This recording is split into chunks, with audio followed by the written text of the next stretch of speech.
How's it going, guys? JP back at you once again here on Body Bags, bringing you guys another review. This time the theme is films that start with the letter L, so I decided to go with La Belle Captive.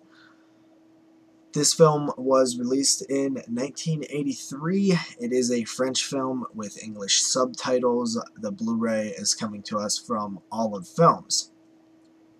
We open up with sort of a narration. We're following a character who's at a nightclub. We find out later that he's like this secret agent, detective type guy. He's kind of posted up at the nightclub where a blonde woman with a sheer black clothing on kind of catches his eye. He begins to talk to her, dance with her. He eventually is trying to find out more about her, who she is. She won't even give him a name or a number or an address or anything. He knows nothing about her. Then he gets a phone call. He answers the phone. It's his boss, or, he's on some sort of mission. So he goes to go back to the girl. She is gone. He then has to go about his duties, and he's driving down the road when he sees the same girl bleeding, laying in the middle of the road with her hands kind of bound together. He takes her with him to a big house type thing where there's a bunch of people. They kind of lock him in a room.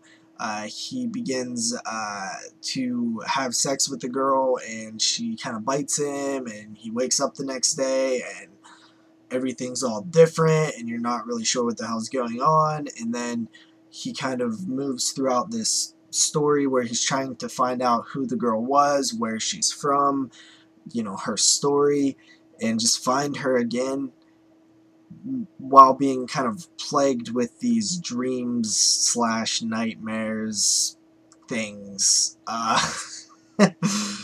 Okay, so this one really isn't a horror film. It is listed as horror. That's why I watched it and reviewed it on IMDb. It's like fantasy, horror, drama, thriller, I think it's listed under. So the horror is very limited in this. This is an art film, 100%. It's absolutely like a art house film. It's very hard to follow. On the back of the case, it says an alternate reality governed by the fractured continuity of a nightmare. And that's a very good way to describe this film, because you really can't follow it. I mean, I was completely lost. I didn't know what was going on. I thought it was very beautifully shot, especially the opening. You're in the nightclub. There's like this smoke filled in the room with like these cool lights, and you're following this, there's just so many scenes that kind of stick out in my head. Scenes on the beach with this weird like painting. It's so art house. It's just, it's really out there, kind of surreal. It has these great scenes with great music to them. It blends really well together, and it's enjoyable to watch, but I have no idea really what was going on. And I usually hate when that happens, because I just get really frustrated because I'm trying to figure things out. And I'm not sure. I feel like there is some things in there that I might have missed, based on what I was seeing. Like I felt like it was just, maybe I needed to see it again, because it was really hard to follow. And by the end of it, I really did feel like, okay, did I even pay attention to this movie? Because I really don't know what the hell happened. I don't really know what to say about it. It's a goddamn art house film, and it's very hard to follow. It's just something else. I really... Oh, you know what? It has this very noir style to it, which I found to be awesome.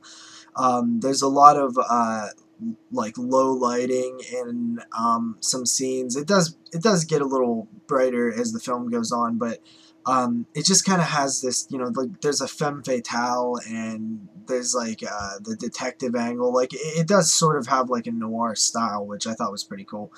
But besides that, man, it's really out there. It's surreal. It's art house. It's, you know, it's fantasy. It's a world of just weird stuff.